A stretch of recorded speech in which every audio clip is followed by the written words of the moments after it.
Hey everybody, what's up and welcome back to today's video guys. And today guys, I'm going to be showing you how to remove the Weebly footer from your website.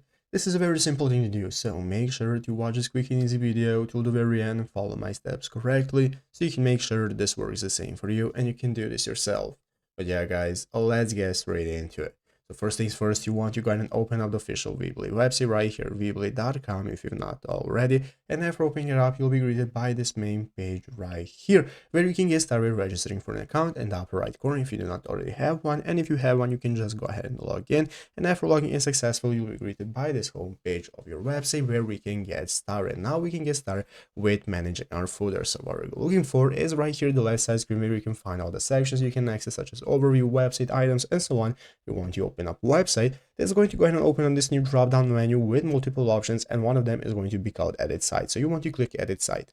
Once you open up edit site guys, it's going to open up this site editor where we can find all the settings we can use for editing our website. As you can see, it's going to enable us to edit how it looks, and we can preview it and do everything we want and need. So as you can see, this is how it looks like, and now we can get started. So you can see right here at the left side screen in this menu section, we have the footer option. So as you can see here, you have your footer and footer branding and how it looks.